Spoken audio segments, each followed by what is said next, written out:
नमस्कार साथियों, कैसे हैं आप लोग। मैं आशा करता हूं आप सब लोग ठीक होंगे। आज की इस वीडियो में हम लोग बात करने वाले हैं एग्रीकल्चर सुपरवाइज़र 2024 के ओएमआर शीट के बारे में। तो चलिए बात करते हैं कि ये ओएमआर शीट को कैसे भरना है और किन किन गलतियों का हमें ध्यान रखना है कि जो कि हमसे ना हो, ताकि हमारी ओएमआर शीट ढंग से भर जाए और हमारे सिलेक्शन में कोई भी रुकावट ना आए। क्योंकि ओएमआर एक मेन रोल प्ले करती है हमारे सिलेक्शन के अंदर। अगर ओएमआर में कोई भी मिस्टेक हो जाती है तो ओएमआर दोबारा रिप्लेस नहीं होती। तो चलिए बात करते हैं कि हमें ओएमआर भरते समय किन गलतियों का ध्यान रखना है। तो पहली चीज़ कि जिस टाइम जो भी एग्ज़ाम कंडक्ट करा रहा है उस हॉल के अंदर जो भी टीचर हो, जिस टाइम वो आपको ओएमआर सर्कुलेट करे, उस टाइम आपको एक चीज़ का ध्यान रखना है कि उस ओएमआर जब आपको मिले तब आप उसको अच्छी तरह से चेक कर ले कि उसमें सब अक्षर जो भी लिखा है वो अच्छी तरह से प्रिंटेड हो। अगर उसमें कोई भी तरह का मिस प्रिंट हो या किसी भी तरह से कटी फटी हो तो हम उसी टाइम बिना कुछ लिखे उस ओएमआर को रिप्लेस करवा सकते हैं। अगर उसके बाद आपने लिखना स्टार्ट कर दिया है, उसके बाद आपकी गलती होगी उस ओएमआर के अंदर कोई भी, तो वो ओएमआर दोबारा चेंज नहीं होगी। दूसरी चीज़, रोल नंबर भरते समय हमको क्या ध्यान रखना है कि इस पीडीएफ में तो आपको जो ओएमआर दिख रही है, इस ओएमआर के अंदर तो कैंडिडेट का नाम लिखने का लिखा हुआ है, क्योंकि ये तो कोई कोचिंग की पीडीएफ है। वहाँ पे हमको जो ओएमआर शीट मिलेगी वहाँ पर रोल नंबर लिखा होगा। तो रोल नंबर के लिए जैसे यहाँ पर इस पीडीएफ के अंदर ए से लेकर जेड तक के अल्फ़ाबेट्स दिए हुए हैं, तो वहाँ पर 1 से लेकर 0 तक के नंबरिंग दी होगी। तो जैसे कि हमारा नंबर है 2024, रोल नंबर 2024 है, तो यहाँ पर पहले कॉलम में एक कॉलम के अंदर हमको ध्यान रखना है कि एक कॉलम के अंदर एक से ज़्यादा अक्षर ना लिखते हैं। तो पहले कॉलम के अंदर जैसे हमारा रोल नंबर 2024 है, तो पहले कॉलम के अंदर हमने लिख दिया 2। तो 2 में पहले ऑप्शन में यहाँ पर ए की जगह होगा 1 और बी की जगह होगा 2। तो 2 वाले ऑप्शन को हमको पेन से मार्क कर देना है। अगले ऑप्शन में जैसे कि हुआ 0, तो 0 हमको देखना है कि इस लाइन के अंदर 0 कहाँ लिखा हुआ है। जहाँ 0 लिखा हो उस अक्षर को मार्क कर देना है। इसी तरीके से आगे चलते हुए हमको अपना रोल नंबर फिलअप करना है।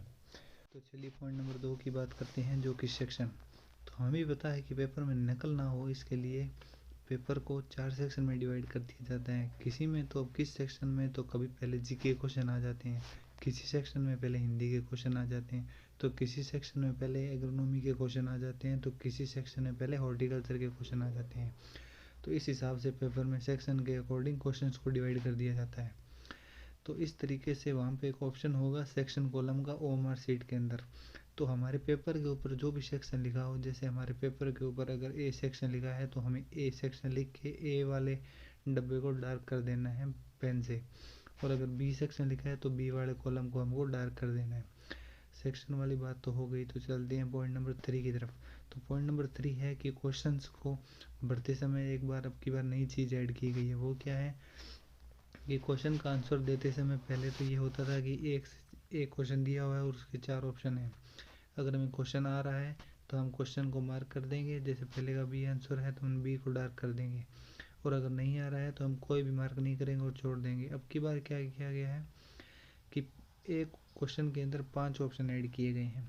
अगर हमें आ रहा है तब तो हम 1 से 4 ऑप्शन में चूज़ करके उसको पेन से डार्क कर देंगे, पर अगर हमें नहीं आ रहा है तो उस सिचुएशन में हम क्या करेंगे कि हम लास्ट वाला ऑप्शन जो कि 5वां ऑप्शन होगा, ई नंबर ऑप्शन, हमको उसको डार्क करना होगा।